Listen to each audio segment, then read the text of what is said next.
सम्मानीय प्रेमी सज्जनों, माननीय मातृशक्ति भाइयों बहनों, प्यारे बच्चों, जैसा कि हमारा एक प्रकरण चल रहा है कि भगवान जो इस सारी सृष्टि का रचयिता है, पालक पोषक रक्षक है, सत्यनारायण भगवान जिसकी उपासना ही हमें सब दुखों से छुड़ाने वाली है, तो उसका नाम, स्वरूप, कार्य, महिमा क्या है, ये थोड़ी सी चर्चा चल रही थी। हम संसार में ऐसा देखते हैं कि हमारी एक मनोवृत्ति है जिससे हम लाभान्वित होते हैं। हमें कुछ सुख मिलता है, लाभ मिलता है, तो हम उसको याद करते हैं, उसके गीत गाते हैं, उसको धन्यवाद देते हैं, उसको अपने पास बिठाना चाहते हैं। और जिससे हम लोग दुख प्राप्त करते हैं, कष्ट पाते हैं, कोई परेशानी महसूस करते हैं, तो हम उसे भुलाना चाहते हैं। हम उसके पास नहीं बैठते, हम उसे याद भी नहीं करते, उसकी चर्चा भी सुनना नहीं पसंद करते। ये हमारी एक मनोवृत्ति है। तो भगवान को हम याद करें, उसके प्रति हमारी रुचि पैदा हो, उसके लिए हमें भगवान के फायदे देखने होंगे, लाभ देखने होंगे। ईश्वर से हमें क्या क्या मिलता है, कितना मिलता है। जैसे आजकल लोगों की धन पाने में ज़्यादा रुचि होती है, धन कमाने में होती है, तो वो निरर्थक नहीं है। धन के फायदे भी हैं और वो फायदे उनको मालूम है। एक छोटे से बच्चे को आप 10 का नोट दीजिए और फिर उससे वापस मांगने की कोशिश करो कि लाओ बेटा मुझे दे दो, तो वो देता नहीं है। क्यों नहीं देता है? क्योंकि उसे उस पैसे के फ़ायदे मालूम है। उसे पता है इस पैसे से मैं मिठाई ले लूँगा, टॉफ़ी ले लूँगा, पेन कॉपी ले लूँगा, फल ले लूँगा, मुझे अच्छे खाने के पदार्थ मिल जाएंगे। पैसे की कीमत, पैसे के फ़ायदे उसको मालूम है, इसलिए वो देना नहीं चाहता। जिसके पास ही पैसा होता है, बुजुर्गों के पास होता है, वो भी बहू बेटाओं को नहीं देना चाहते कि पैसे के बल पर ये सेवा न करें तो मैं अपनी सेवा करा लूँगा। ऐसे ही भगवान के फायदे नज़र आ जाएं तो हम भी उसे चिपकने लग जाएं, हम भी उसे याद करने लग जाएं। तो वो फायदे क्या हैं, लाभ क्या हैं, ऐसा एक वेद मंत्र हमें बताता है और बहुचर्चित मंत्र है। आप सब लोग हवन के समय पर उसका पाठ करते हैं, स्तुति प्रार्थना उपासना में वो मंत्र आता है। मंत्र है य आत्मदा वलदा यस्य विश्वोपासते प्रशिषन् यस्य देवः यस्य छायामृतं यस्य मृत्युः कस्मै देवाय हविषा विधेम। इस मंत्र में भगवान को आत्मदा और बलदा कहा गया है। यह माने जो कह करके इशारा उस सत्यनारायण भगवान की तरफ किया गया है। वो भगवान क्या है? आत्मदा है। आत्मदा माने आत्मा को देने वाला, सीधा सा अर्थ है। बलदा, बलों का देने वाला। जैसे कहें धनदा, धन का देने वाला, सुखदा, सुख का देने वाला, वैसे आत्मदा, आत्मा को देने वाला। तो आत्मा को क्या देता है भगवान? इस आत्मदा के मुख्य रूप से 4 अर्थ किए हैं विद्वानों ने। पहला अर्थ किया है आत्मदा माने आत्मा को जन्म जन्मांतर, देह देहांतर, लोक लोकांतर देने वाला। ये जो हमें मनुष्य जन्म मिला है, ये भगवान की देन है। जो हमें मानव शरीर में भगवान ने उत्पन्न किया है, जो सबसे श्रेष्ठ शरीर है इस दुनिया में, उसमें हमको भगवान ने पैदा किया है। आत्मदा माने इस लोक लोकांतर यानी कि आर्यवर्त देश में हमें पैदा किया है, ये भी भगवान की ही देन है। भगवान की ही देन है, सुसंबंधी हमें दिए हैं। भगवान की ही देन है जो आत्मज्ञान हमें देता है। महर्षि दयानंद इसका अर्थ करते हैं जो आत्मज्ञान का देने वाला, अर्थात शरीर, आत्मा और समाज के बल का देने हारा। यानी शरीर, आत्मा, समाज जो कुछ का बल है, जो कुछ भी हमारे पास है, वो ईश्वर की ही देन है। जैसे हमने एक छोटे से बच्चे से पूछा, बेटा ये सूर्य बनाकर हमको किसने दिया, तो वो कहेगा कि भाई भगवान ने दिया, ऐसा हम सुनते आ रहे हैं। चंद्रमा किसने बना के दिया, कि भगवान ने बना के दिया। ये पृथ्वी जिस पर हम रह रहे हैं वो किसने बना के दी, कि भगवान ने दी। हमने पूछा भाई तुम्हारे शरीर को किसने बना के दिया, तो वो कहेगा मेरी माँ ने बना के दिया। हमने कहा जरा माँ से पूछ करके आइए कि क्या ये शरीर आपकी माँ ने ही बनाया है। माँ के पास में गया, माँ ये जो मेरा शरीर है ये आपके ही द्वारा बनाया हुआ है। तो माँ ने दोनों हाथ खड़े करके कहा, ना बेटा, मैंने तेरे शरीर को नहीं बनाया। अगर मैं ही तुझे बनाने वाली होती तो दुनिया में सबसे सुंदर तुझे बनाती। मैं ही तुझे बनाने वाली होती तो कोई इसमें कमी आती है तो मैं डॉक्टर और वैद्यों के पास क्यों ले जाती, तुझे स्वयं ही उस कमी को निकाल देती। कोई पुर्जा थोड़ा बहुत हल्का हो जाता, उसे हटा के दूसरा फिट कर देती, तुझे ज्यों की त्यों बना के रखती। मैं और किसी के पास धक्के खाने क्यों जाती। तेरे को उसी ने बनाया है जिसने सूर्य चांद पृथ्वी संसार को बनाया है। उसी ब्रह्म ने, परमात्मा ने हमारे इस शरीर को बनाया है और ये शरीर बहुत कीमती है। इसकी रचना के बारे में महर्षि दयानंद लिखते हैं, प्रथम इसमें हड्डियों का ढांचा बनाया भगवान ने, फिर उन हड्डियों पर मांस का लेपन किया, मांस चिपकाया, फिर ऊपर से नस नाड़ियों का जाल बिछाया। इसमें इतनी नस नाड़ियाँ हैं, इतनी नस नाड़ियाँ हैं कि सबको एक एक करके ऐसे लंबी किया जाए तो पूरी पृथ्वी का चक्कर लग जाएगा। इतनी नस नाड़ियाँ इसमें। एक हृदय से नाड़ी निकलती है, इसमें से 100 नाड़ी, उसमें से 72,000 नाड़ी, पता नहीं ऐसे करके वर्णन बताते हैं कि एक बहुत बड़ा जाल नाड़ियों का इसमें बिछा हुआ है, जिसमें से रक्त बहता रहता है, हर समय रक्त बहता रहता है 24 घंटे जिंदगी भर। और फिर ऊपर से ये चमड़ी का वस्त्र पहनाया हुआ है। कहीं हृदय है, कहीं फेफड़े हैं, कहीं यकृत है, प्लीहा है, किडनी है, कोई भोजन को पचाने का साधन है, कोई पेशाब को साफ करने का है, कोई ब्लड को साफ करने का है। आँखों की कितनी सूक्ष्म और सुंदर रचना है कि जिससे हम इस दुनिया को देखते हैं। कानों की कितनी सुंदर रचना है कि जिससे दुनिया के सारे शब्दों को, राग रंग को हम सुनते हैं। ये जिह्वा है रचना, इसमें क्या ऐसा यंत्र भगवान ने लगाया है। तुरंत जिह्वा पर लगाओ कि ये मीठा है, ये खट्टा है, ये चिरपरा है, ये तीखा है, कसैला है, तुरंत पहचान करके बता देती है। स्पर्श इंद्री, ठंडे गरम, ठोस नरम का तुरंत ज्ञान भान हमको हो जाता है। मस्तिष्क की कितनी सुंदर रचना है। ये जो मस्तिष्क है ये आपके पास कितना है कि इसमें आप दुनिया का कितना बड़ा ज्ञान भर सकते हैं। इसमें कितनी फाइलें इसमें आप जमा कर सकते हैं।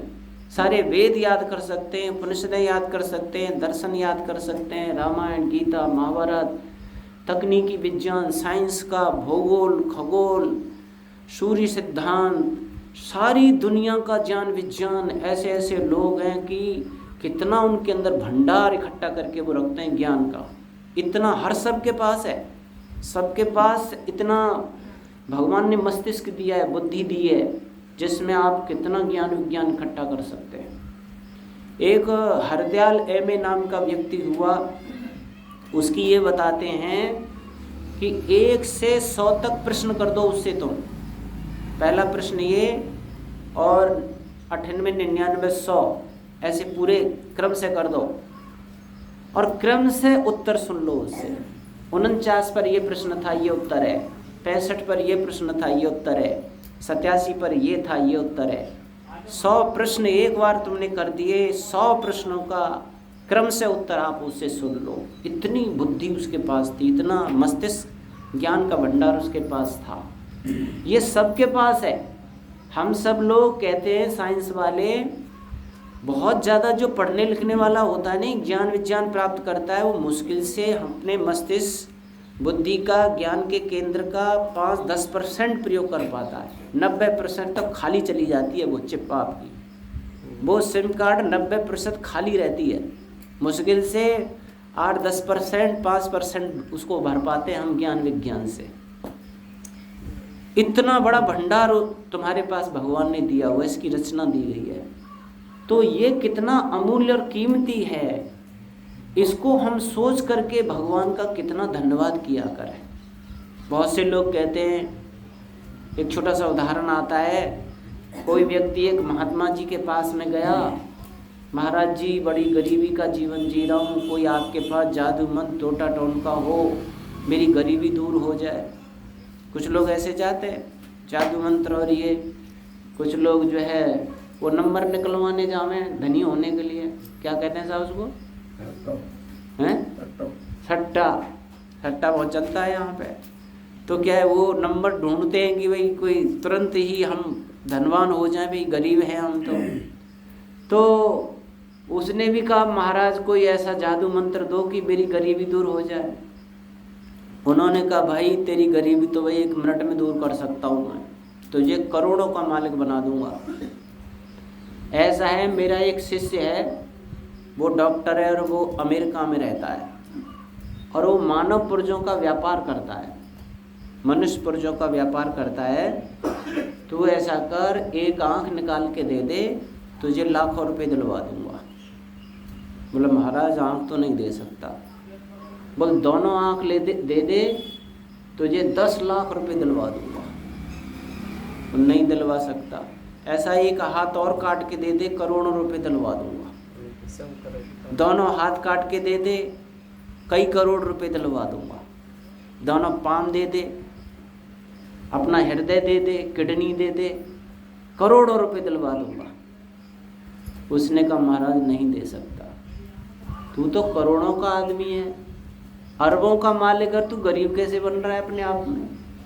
तेरे पास करोड़ों करोड़ों के पुर्जे मौजूद हैं जिनकी अकूत कीमत है, तू देना नहीं पसंद कर रहा। फिर तू कह रहा है मैं गरीब बनाया हूँ भगवान ने, मैं गरीब हूँ। तू कितना अमीर है ये नहीं समझ रहा है। और ये हकीकत बात है, मनुष्य शरीर आपके पास है, तुम कितने अमीर हो तुम ये समझ नहीं रहे हो। भगवान ने तुमको कितना धनी बनाया है ये हम समझ नहीं रहे। इसमें 5 कोष माने जाते हैं। 5 कोष माने खजाने। इसका वर्णन मैं आगे करूँगा। अन्नमय कोष, प्राणमय कोष, मनोमय कोष, विज्ञानमय कोष, आनंदमय कोष। कोष कहते हैं खजानों को, संपत्तियों को। वो संपत्तियां भगवान ने इतनी दी हैं हमारे पास में जिनकी कीमत नहीं है। एक आँख खराब हो जाती है नहीं, और जब हम दूसरी आँख लगवाते तो कितना पैसा खर्च करना पड़ता है। मेरे जन्मभूमि में एक व्यक्ति की आँख एक खराब हो गई, जयपुर दिखाने गया। उसने कहा दादाजी आपको दूसरी आँख लग सकती है, पर कितना पैसा लगेगा? कि 1 लाख रुपए लगेगा। कि 1 लाख रुपए दे दूंगा, कि अभी तो तुम जाओ, मेरे पास जब आँख आ जाएगी तो मैं तुम्हें फ़ोन कर दूंगा, तुरंत आ जाना। कहते वो आ गया। कुछ समय के बाद डॉक्टर का फ़ोन आया कि दादाजी आ जाओ, आँख आ गई। और वो चला गया और उसको आँख लगा दी। वो आँख निकाल दी, दूसरी लगा दी, ऊपर का ये गोलक लगा दिया। तो उसने कहा दादाजी 18-20 वर्ष की उम्र की आँख लगी है तुम्हारे।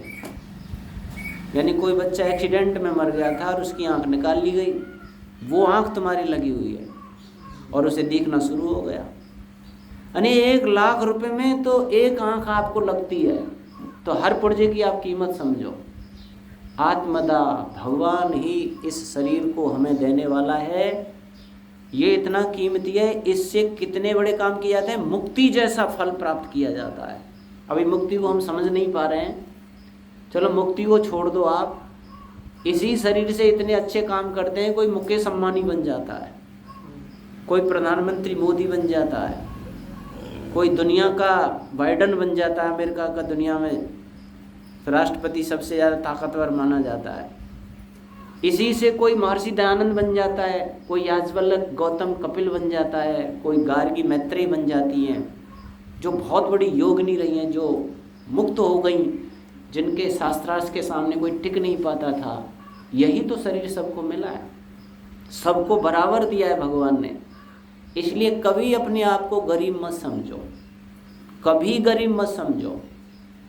एक बार एक व्यक्ति के घर में आग लग गई और सब कुछ जल गया, सब कुछ जल गया, धू धू कर गए। लोग, उसके मित्र आया, उसने कहा अरे भाई ये तो बड़ा नुकसान हो गया। अरे क्या नुकसान हुआ, मैं तो जिंदा हूँ, मेरा तो कुछ नहीं बिगड़ा, मैं इतना धन का भंडार हूँ कि और धन कमा लूँगा, मेरे पास शरीर है, सब आँखें हैं, हाथ पैर है, बुद्धि है, विवेक है, वाणी है, सब कुछ मेरा बचा हुआ है, तो ये धन क्या है, ये तो यहीं बनेगा, यहीं मिट जाएगा, एक दिन राख हो जाएगा। मैं हूँ, मेरा शरीर है, तो मेरे पास सब कुछ है। अर्थात आप कभी निराश और हताश न रहें, ये समझें कि भगवान ने मुझे दुनिया का सबसे बड़ा धनी बनाया है, मनुष्य शरीर जो मुझे दे दिया है।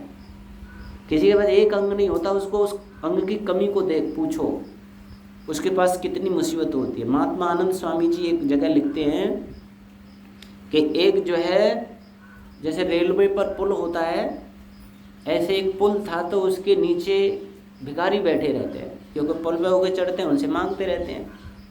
तो मैं जा रहा था, तो एक व्यक्ति ने कहा, बैठा हुआ था, कि बाबा कुछ पैसा दे जाइए, बाबा कुछ पैसा दे जाइए। मैं देख रहा हूँ कि वो बैठा है, उसके दोनों हाथ नहीं हैं और दोनों पैर नहीं हैं, और पैसे पड़े हैं उसके सामने। कोई 1 रुपये डाल गया, कोई 54 डाल गया, कोई 8 आने डाल गया। पहले बात है, बहुत महात्मा आनंद स्वामी काफ़ी समय की बात है। मैं रुका, मैंने कहा अरे भाई तुम्हारे पास तो ना 2 हाथ हैं ना पैर हैं, ये पैसे यहाँ पड़े, तुम इन पैसों को उठाओगे कैसे, तुम इनको कैसे लोगे, इनका प्रयोग कैसे करोगे? बोल मैं तो उठा नहीं पाऊँगा। तो फिर बोला शाम को जब हो जाएगी तो ये जो हलवाई बैठा है उधर, होटल चलाता है, वो आएगा शाम को और इन सब पैसों को बीन करके ले जाएगा, और उसके बदले में मुझे भोजन दे जाएगा। तो फिर तुम्हारे तो हाथ भी नहीं है, भोजन कैसे खाओगे? वो तो केवल पैसे ले जाएगा और भोजन रख जाएगा। फिर मैं आप जैसे लोगों से कहूँगा भैया ये भोजन रखा है, जरा मेरे मुंह में दे दो, मैं खा लूँगा। उसने कहा अरे तुमको तो बहुत मुसीबत है, फिर पानी कैसे पीते हो? कि ये हलवाई पानी का पात्र यहाँ रख जाता है, जैसे पशु नीचे मुंह करके चप चप करके पीते हैं, वैसे पी लेता हूँ। बोले यहाँ इतने मच्छर हैं, इतना घना गंदगी है यहाँ पे, तुम्हें मच्छर काटते होंगे, तुम कैसे खुजाते होंगे?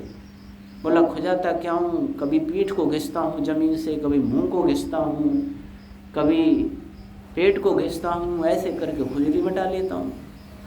आप आश्चर्य करोगे, एक साधन हमें नहीं मिले तो उस जीवन के लिए कितना संकट पड़ जाता है। और हमारे पास इतने सब कुछ साधन हैं, केवल मनुष्य जीवन मिलने पर ही इतना धन्यवाद भगवान को दो, इतना धन्यवाद भगवान को दो कि आपकी जो है ना वाणी थक जाए, यानी उसका कोई अंत नहीं आए। इतना भगवान को धन्यवाद देना चाहिए जिसने हमें ये मानव जीवन ही दिया। आत्मदा, इस शरीर का, इस देह का देने वाला कौन है? वो भगवान ही है। और आगे कहा एक और विशेष बात है, आत्मदा यानी कि ये लोकांतरों को देने वाला भी भगवान ही है। आप और हम बहुत सौभाग्यशाली हैं, जिसको भारत में जन्म मिला है वो स्त्री पुरुष बहुत ज़्यादा सौभाग्यशाली हैं। किसी को पाकिस्तान में मिला, किसी को चीन में मिला, किसी को अमेरिका में मिला, इंग्लैंड में मिला, वो इतने सौभाग्यशाली नहीं है इस पृथ्वी पर ही बता रहा हूँ। जो इस आर्यवर्त देश में, भारत में पैदा हुए हैं, भगवान ने जन्म दिया है, तो आप और ज़्यादा धन्यवाद दिया करो, क्योंकि इस भूमि को देव भूमि कहा जाता है, इस भूमि को आर्यों की भूमि कहा जाता है। इस भूमि में ऋषि मुनि पैदा हुए, इस भूमि पर ही भगवान के वेदों का ज्ञान उत्पन्न हुआ। इसी भूमि के ऋषियों को भगवान ने वेदों का ज्ञान दिया। यहाँ 6 दर्शन वाले ऋषि पैदा हुए, उपनिषदों वाले ऋषि पैदा हुए। यहाँ के जितने ज्ञान विज्ञान को प्राप्त करने वाले योगी ऋषि मुनि पैदा हुए, दुनिया में और किसी भूमि पर पैदा नहीं हुए। आपको आसानी से वेद का ज्ञान मिल रहा है, आत्मा परमात्मा की चर्चा मिल रही है, आसानी से आपको यज्ञ जैसे उत्तम कार्य करने को देखने को मिल रहा है, आसानी से हमारे यहाँ दया धर्म की बात होती है, नहीं तो कहीं तो मार काट होती है, कहीं और कुछ होती है। उनको आश्रय भूमि कहते हैं, विलासता के अड्डे हैं वहाँ आत्म कल्याण का कोई रास्ता नहीं है। केवल आर्यवर्त देश में, भारत देश में ही आत्मा परमात्मा के सही बोध को प्राप्त करने वाले लोग होते हैं, और यहाँ ही दया धर्म को समझने वाले लोग होते हैं। इसीलिए इस देश में पैदा होना और बड़ी सौभाग्य की बात है। बहुत से लोग जो है ना, आजकल के जो भौतिक पढ़े हुए बच्चे होते हैं, वो विदेशों की ज़्यादा प्रशंसा करते हैं। अरे क्या कचरा है ये तो भारत देश, क्या है इसमें, कुछ भी नहीं है, तो पुराने गीत गाते रहते हैं। देखो अमेरिका, इंग्लैंड कितने विकसित देश हैं, वहाँ कितनी आधुनिक साधन हैं। कुछ लोग अपने बच्चों को विदेशों में पढ़ाने भेजते हैं। अभी खैर मनाओ, ये कुछ समय महाभारत के बाद की बात समझो, नहीं सारी दुनिया यहाँ पर पढ़ने आती थी, सारी दुनिया का विश्व गुरु था ये देश, सारी दुनिया के लोग यहाँ पढ़ने आते थे। आज हम अपने बच्चों को विदेश पढ़ने भेजते हैं, केवल किसके लिए? भौतिक विलासता के लिए, केवल पैसे के लिए। और वो पैसा उनको क्या देती है? अशांति देती है, कष्ट देती है, क्लेश देती है, वेदनाएं देती है, रोग देती है, भोग विषय वासना देती है, मार काट देती है। आप ऐसा न समझें, वहाँ पर कितने तो अमेरिका, इंग्लैंड जैसे देशों की बात बता रहा हूँ, 40% 50% तो कवारी बेटियां गर्भ गिराती हैं वहाँ पे। वहाँ कोई पति पत्नी के मधुर संबंध नहीं होते, माता पिता की कोई सेवा करने वाला वहाँ नहीं होता है, सभी अकेले रहते हैं। वहाँ जैसे हमारे यहाँ गौशालाएं होती हैं, वहाँ वृद्धाश्रम होते हैं, बुढ़े हुए और वृद्धाश्रम भेज दिए। वहाँ कोई अतिथि यज्ञ नहीं होते, वहाँ ऐसे यज्ञ नहीं होते। वहाँ का क्या जीवन है? केवल पैसा। उससे क्या होता है? पैसा केवल दुख देने वाला होता है। उसके लिए हम बच्चों को कितनी मेहनत करवाते हैं, इतनी मेहनत, वेद शास्त्र दर्शन उपनिषद पढ़ाएं तो कितना आनंद बढ़ेगा उसके जीवन में, कितना आत्मबल उसके जीवन में आएगा, कितनी सुख शांति से उसका जीवन होगा। पर हम चूँकि 900 वर्ष गुलाम रहे, उसमें हमने विदेशी कल्चर को देखा है, अंग्रेज़ों को देखा, मुसलमानों को देखा, वो विलासी थे, बस उसमें हम बह गए। हमने अपनी राम की संस्कृति, कृष्ण की संस्कृति को नहीं देखा है। हम केवल पाठ करते हैं उसमें, हम उसकी संस्कृति को देखते नहीं, उनके जीवन कितने सुखद और मंगलमय थे। इसीलिए आप ये सौभाग्य मनाइए और ज़्यादा धन्यवाद दीजिए भगवान का कि हमें आर्यवर्त देश में भगवान ने जन्म दिया है, पैदा किया है, जो ऋषि मुनियों का देश है, जहाँ आत्मज्ञान की चर्चाएं होती हैं, आत्म कल्याण हम प्राप्त करते हैं। इस देश को चक्रवर्ती सम्राट भी कहते थे, विश्व गुरु भी कहते थे। महर्षि मनु ने लिखा है, एतद् देशस् प्रसूतस्य सका सादग्र जन्मना स्वयं स्वयं चरित्रम शिक्षेरन पृथिव्याम सन्मानवा। ये वो भूमि रही है जो पृथ्वी पर जितने लोग और रहते हैं उनको सदाचरण की, धर्म की और ईश्वर और आत्मा, दया, धर्म, इनके ज्ञान देने वाली ये भूमि रही है सारी पृथ्वी के लोगों को। वो लोग हमारे देश को धन्यवाद देते हैं कि भाई यहाँ भी धर्म बाकी है, यहाँ सुख शांति और चैन बाकी है, और हम लोग उधर देखते हैं, केवल बिगड़े दिमाग देखते हैं उधर, जो वास्तव में थोड़े से सुख शांति सुकून और धर्म से जुड़े हुए दिमाग है नहीं, वो इस देश में पैदा होना सौभाग्य समझते हैं। तो आप अपने जीवन को भगवान की इन देनों के साथ जोड़िए और उनको देख देख करके, समझ करके बहुत बहुत धन्यवाद भगवान को दीजिए कि हमें मानव जीवन मिला, ये देश मिला। अगली चर्चा फिर मैं आपके बीच में करूँगा, और क्या क्या भगवान से हमें प्राप्त होते हैं वो कल के विचार में आपके सामने रखा जाएगा। ओम शम, धन्यवाद।